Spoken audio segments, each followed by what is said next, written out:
So, Mr. Hall, you claim that the plaintiff initially came to you for repairs to the motorcycle. Is that correct? That's correct. All right, tell us about that. He showed up and he had an insurance claim, and there was substantial damage to the exhaust system and a bracketry, like he described, needed to be welded. I, in turn, immediately contacted the insurance company and told them, in my professional opinion, it's a total loss and we wouldn't do any work on it. Is that true?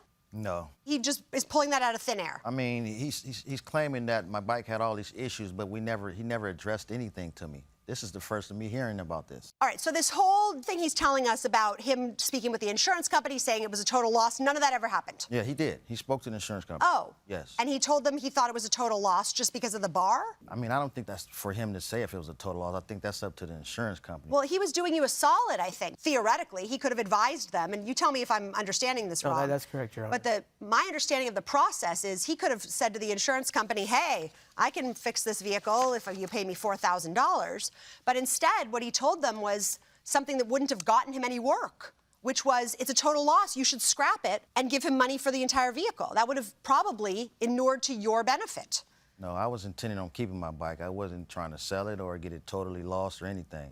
All right, That's so why. how long elapsed between the time that he came to you the first time and the second time? I'd say a couple of months, 2 months. And so he returned to you for the repainting? Yes. All right, and what happened then? We disassembled the vehicle, got the front of it off, and I saw the wiring, and I immediately contacted him and told him that there was a problem with it, that it wasn't done correctly, and that if I did disassemble the wiring, there was going to be problems down the line just because of the way it was so shoddy. Was that something you could have fixed? Yes, it is. Did you have this discussion? Never. If this was addressed, I would have said, go ahead and fix this. Why get the bike back at these issues and you continue to work on something else and just not address that? You're asking me, I don't know. I mean, I'm saying, like, I never was aware of my wiring not working. I rode the bike there, blinkers working, horns, radio, everything. I get the bike back, nothing's working. You definitively deny speaking about the wiring. He talked about the wiring, and I told him there was nothing wrong with it. I'm so confused. He told you there was something wrong with the bike, the wiring. That's his opinion, Your Honor. Right. That's his opinion, so... He gave you his opinion there was something wrong with the bike, and you told him, no, there isn't. Yes. And so you said, don't fix anything because there isn't anything wrong. There was nothing wrong. And then he reassembled the bike, and there ended up being a problem. Yes. You say it took longer than it should have. I got it back August 11th. I turned it in May. Standard time May frame to for a paint August. job. So you looked at the bike, and the paint job looked great. Mm-hmm.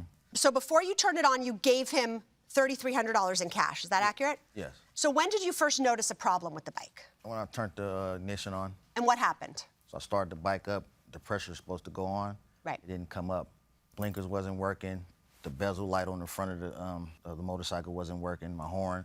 So I told him that, and he would say, "Okay, we're leaving. I'll check it out." Was this the problem you thought might happen? Exactly, the problem that I thought might happen. So why did you need to check it out if this was exactly what you thought was Out going of to a happen? courtesy, I just wanted my customers to be happy. I didn't want this sort of thing to take place, which I verbally told them this exact scenario was going to take place if I disassembled the motorcycle without repairing the wiring issues. Tell me about that conversation. I told him that I would take care of it. He said I could only have it for a day. I told him I could do as much as I could in the time. Essentially, I'm just patching up lines of old wiring. I need to replace the whole wiring. He told me that I had the bike too long and I should have took care of it, even though I wasn't hired to fix any wiring. This issue arose because of shoddy wiring being disassembled. So he told you to keep it for one day, which wasn't enough to fix the Wasn't actual problems. No. Did you have that conversation with him? No, he actually told me to come back the next day to pick it up. My witness was there. She was Ma'am, you want to step up? How do you know the plaintiff?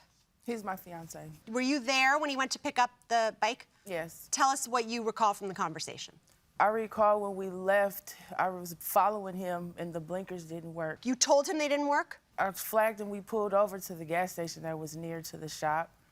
And when he got out, he started looking and finding more issues with it. Okay, all right, you can go ahead and take a seat.